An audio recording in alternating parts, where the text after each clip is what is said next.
Hi, my name is Ty Freedman, and I'm a screenwriter.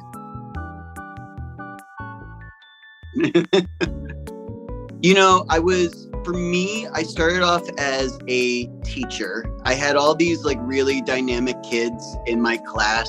I was always writing little performances for them. I taught a lot of acting classes. It turned out to be some of the most fun of the entire process of the whole teaching process. And I guess I sort of have always naturally been writing for kids the whole time. I did a kids cooking show called Ty the Pie Guy that I wrote and created for myself to star in. I wrote 20 episodes, and that process was just oh, this is the best. This is what I want to do. This is what I'm going to try to do. I went to grad school for children's media. I really fell in love with writing during my writing class. I had this wonderful teacher named Therese Beaupre, and she really gave me the confidence that I could be a writer, and I've kind of just going strong ever since.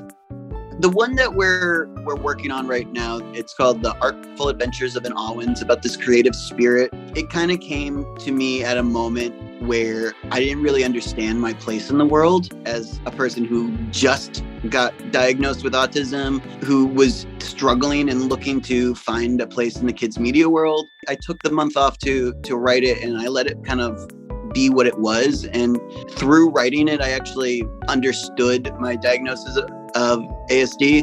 I don't think I realized it at the time, but it was just kind of my declaration of how I want to walk through this world as an artist and as a person with autism and as a person who just sees the world a little bit differently. I think it has a place in this world, and I'm really proud of it.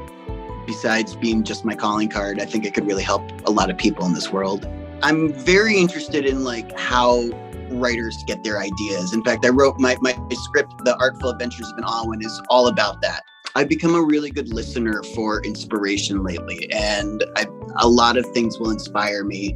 I guess my writing process tends to be that I love to do a vomit draft where I just kind of get everything out. Then it's about being a puzzle master. I think my brain kind of sees things like a puzzle. I can see the front of the box. I can see the full picture. I can see the actors casted in. I can hear the theme song. I can even see how it can help change the world. And then it's up to me to kind of figure out how to put all those pieces onto a page. That's the tricky part, and that's where the craft kind of comes in. I'm a big firm believer of the vomit draft, and then I really like to share it with other people and ask for help. If I'm going to receive this inspiration, it feels like something that I need to then share with other people. I feel like that's the final step of it. I love to collaborate and take other people's suggestions in, and then I like to go back and just edit. It's definitely, there's that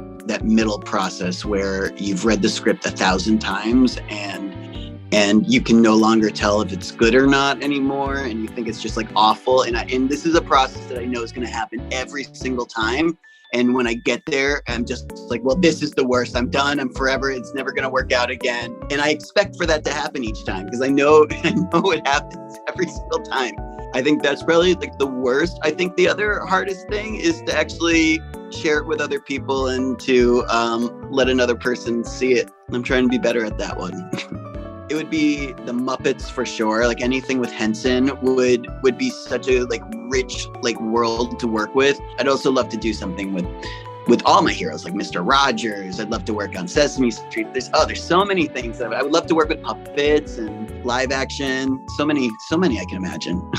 I'm in the process of finishing it up and writing it. My favorite person in the world is my 100-year-old grandmother, my Bubby Beverly, who stands on her head every single day. And she met my grandfather when she was 14 years old, and they had this epic 75-year relationship. I've been kind of working through understanding my family a little bit better through writing that. I still have a lot of hope for Ty the Pie Guy. That was the first thing that got me into writing and creating, and the first thing I wrote for myself to be a part of. I did that because I was teaching, and my superpower really is my ability to connect with kids and make them laugh and to teach. And I wanted to be one of those people that was a role model, like a Mr. Rogers, like a Steve from Blue's Clues. And I wanted to showcase my talent as a teacher, which I think I do in a lot of my scripts. I have a movie that I wrote for Ty the Pie Guy, and I have like a podcast idea that I want to do. I think it's something that's always going to kind of be in my life because it is me. It's like my version of myself. Oh, there's so many things I want to write, but I don't know what they are yet because the inspiration hasn't come to me yet. My favorite show that I've always loved growing up was this one called Pete and Pete.